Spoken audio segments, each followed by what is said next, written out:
Okay, Cliff. My name is Arthur Merritt. I'm here with Clif Deuvall, Executive Director of Waco NORML. And he's been to 3 legislative sessions at the Texas Capitol in past years. And I'm going to ask him a few questions about that experience. My first question to you, Cliff, is what was different about the 84th legislative session, and what was different from the past sessions? I think that actually the 84th legislative session is that we actually got something passed. Unfortunately, it wasn't what the people necessarily wanted. In the 83rd legislative session, we had a bill heard, the same bill that Elliott Nistat basically formulated, and we had a couple of decrim bills. This year we had hemp bills, decrim bills, repeal bill, which was really kind of took everybody by storm, and we had the medical bills, and so I think that getting those bills into having legislators sponsor those bills has really come a long way, and actually, even though it seems a little bit, it's what I call the bureaucratic two-step, because with the CBD only bill, it's not very conducive to taking care of the needs of everyone, but it is getting your foot in the door, I guess, if that's the way people want to look at it. So we did get our foot in the door. I was kind of disappointed in the session with the public, with the House Public Health Committee. They heard a lot of bills, but really took zero action on them. And whereas the Criminal Jurisprudence Committee took action on everything, passed the repeal bill with great numbers, and unfortunately everything got hung up in the calendar committee. So, you know, the process here isn't schoolhouse rock, unfortunately. You know, so but we're slowly getting there, inch by inch, unfortunately. But in Texas, you know, an inch is a mile. Right. In the 84th legislative session, we had a total of 12 marijuana or cannabis legislation bills. What do you think led to that explosion of bills? Was it grassroots effort? Was it Sanjay Gupta's documentary that kind of went nationwide on cable TV, or what do you really think caused that explosion of bills being offered? I think it's a combination of a lot of variables. Doctors that are like Gupta and also Dr. Oz, actually, coming out of the woodwork and talking about it. You know, unfortunately, America is behind the curve. I mean, Dr. Meshulam has been doing research since I can remember, probably as long as I am old almost. But I think that it's the grassroots effort has grown very large here in Texas. We're getting various organizations together that are, you know, legitimately trying to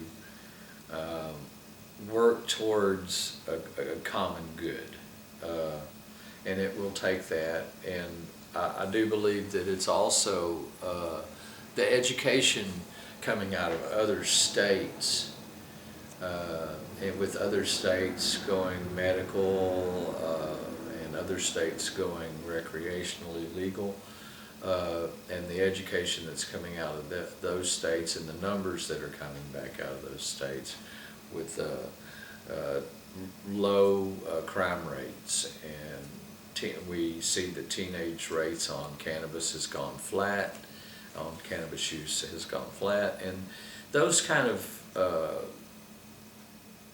statistics are really proving our point for us, which we've been trying to prove all along, but at least the research is being able to come out now here, you know, even though it's state research, it's not federal research, it's still coming out. And I think that you can't ignore it.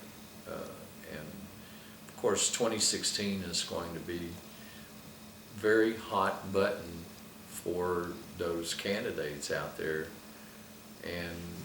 And as we've seen over the last few years, cannabis has really become one of the main issues that gets people elected or out of office, you know.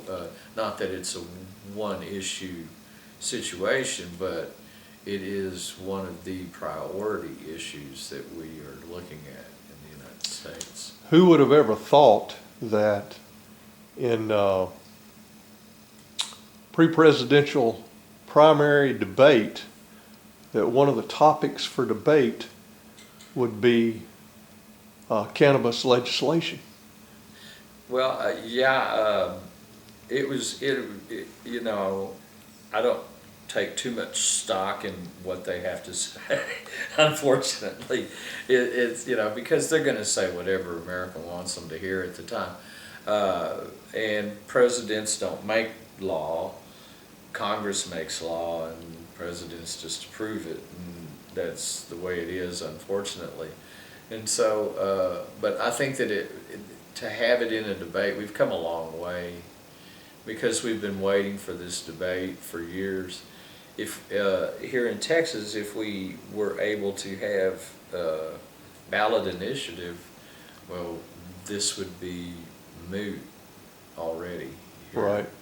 The people would have overturned the law here a long time ago, and I think that that's why the 97 legislative, you know, in 97 they made it to where the people had no control over it. But that's one good thing that the new law has in it, is that no municipality or city or county or anything can say, we don't want you growing that here or distributing that here or whatever. And so that kind of keeps things on an even playing field. Right, to a certain degree it does. Yeah. Yes. Yeah, I was thinking in terms of never before in any presidential debate has the subject of even medical cannabis ever come up. Oh, no. Much less legalization or even just talking about cannabis. Never. I mean, it was avoided like it was Ebola or something. Yeah. You know, Well, I mean, it's the agenda. And, right. you But know, now then gotta it's keep such it a on the hot agenda. topic, as you said, Yeah. that it can't be avoided, and they're having to talk about it. And I think to a certain degree, it's exposing their weakness in their a debate against it, because everything they say, everybody knows is false. It's not really true. Unfortunately. So it makes them look bad. Yeah, it's hard to, it's harder to let go of rhetoric than it is to gain Knowledge. You The know, truth, yeah. It's hard to gain knowledge, but it's harder to let go of the rhetoric that you've been ingrained with. What is Waco NORML doing? Didn't y'all recently have some event? Oh, What are y'all doing to kind of help push keep the momentum going for the 85th legislative session? Well, we're going to have a parody rally, which is kind of like we're going to make kind of fun about all of the memes that you see on, you know, I injected marijuana and now I'm, you know, dying, and, you everything. And so we're going to kind of show the kind of irony, And the silliness of the silliness of, Yeah. of unfortunately, the silliness side of it. We're having a meeting this afternoon, and the Texas Deputy Director, the Texas Executive Director now, Jax, is going to give us a presentation on the plans and goals for what we would like to see happen in Texas. And of course, we're always on board with the state as far as working towards legislative efforts. Locally, I haven't decided if I'm going to run again as state representative candidate. Hopefully the Democrats will put someone in. They haven't in, I don't know, 3 election cycles. So it's been Doc Anderson and I in the last 2. So, that wears on me a lot. Yes, I'm sure it does. The political arena wears on you a lot. But our efforts are going to be continuously trying to build momentum here in Central Texas, continue to educate the population, and get more people involved in the process, in the democratic process. I think when Texas only has a 6% voter turnout, then people who don't vote are kind of doubling up people's votes who do vote. You know, you're going, well, my vote doesn't count. That's true. If you don't cast it, it doesn't count. And it's sad.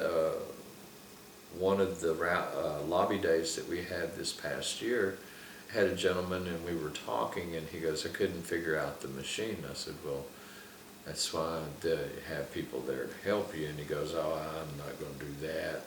So I just marked R and pushed the button, and he didn't understand that why his Republican representative didn't want to listen to him. Yeah. You know, and it's like, and I tried to tell him, well, you just voted straight party, so you voted for people that really have no interest in what you have an interest in.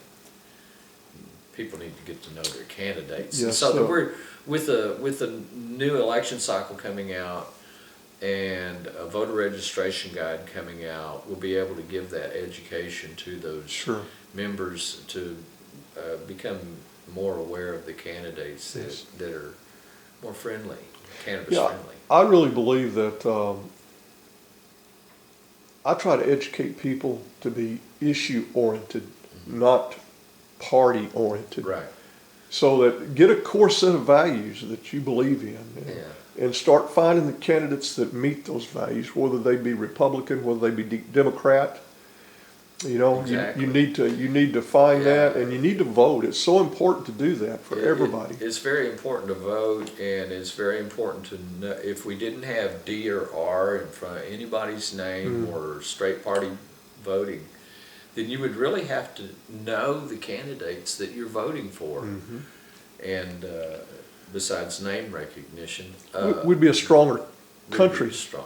We'd be a stronger country if we didn't have the D and R. We had to segregate. Well, it polarizes the nation. Sure, does. Politics does, religion does, a lot of issues do.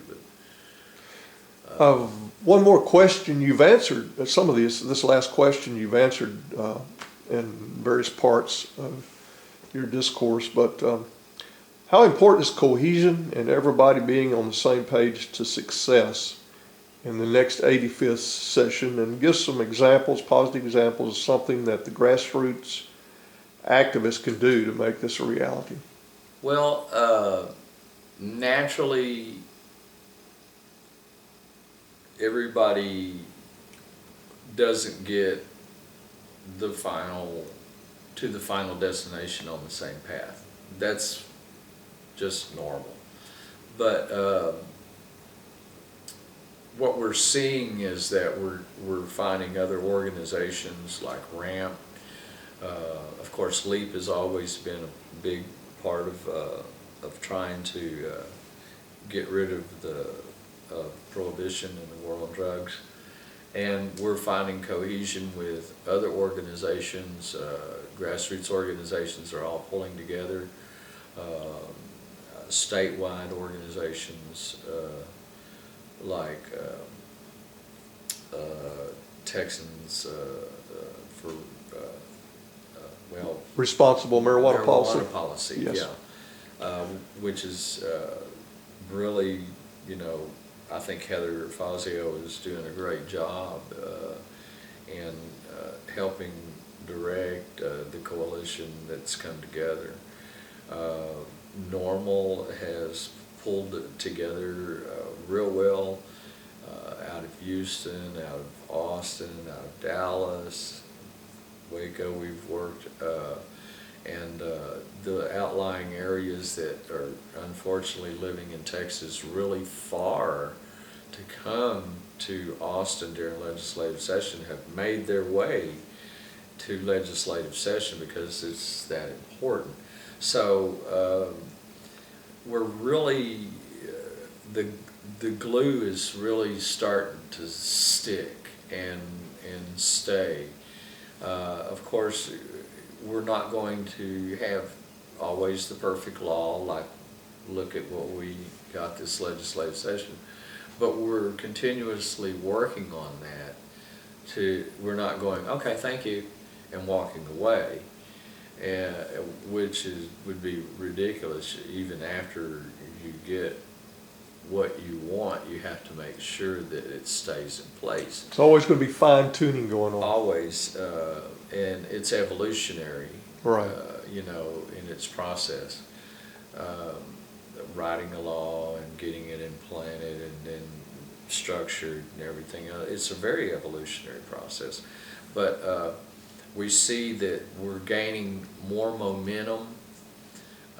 We're getting the people educated. We're breaking the stereotypes. We're breaking down the barriers of rhetoric with scientific knowledge. And so hopefully, you know, and it's not, people are looking at it like, oh, well, people just want to get high. I don't think somebody in a wheelchair just wants to get high. I think they want relief. I think they want a better quality of life. And so these organizations are starting to realize, hey, this is about rights, and this is about, you know, quality of life, and we're pro-life. Aren't we pro-quality of life? Yeah, okay, well, then we need to be doing this. This is the right thing.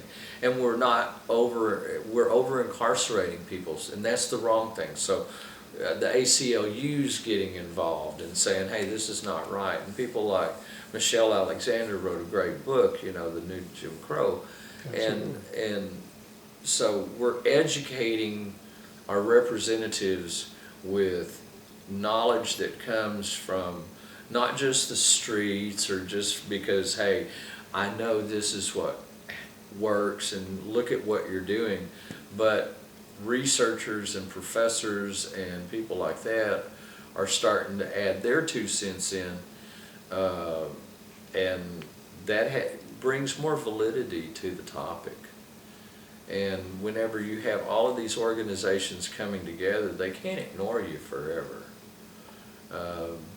because the acceptance of wanting to get this issue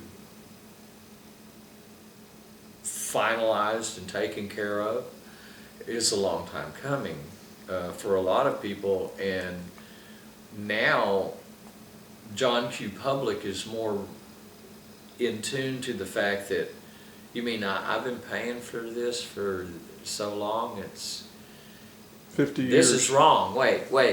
You're spending my tax dollars on this, and we're doing this to kids, and you mean a criminal element can actually get a job and get an educational grant, but a guy that got busted with a little bit of cannabis on him can't get a good job and can't get an educational loan and can't get a good education and be a contributing member.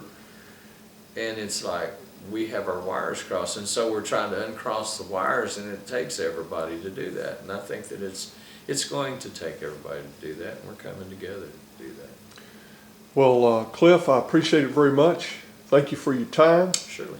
And maybe we'll do this again after the 85th session is over with and see how far we've come after that, Hopefully okay? we're going to do real well after the 85th session, and they won't say, well, we gave you a bill in the 84th session, you know, because that's one of the worries that I do have with Senate Bill 339 is that they're going to say, well, we gave you a medical bill, but it's not adequate.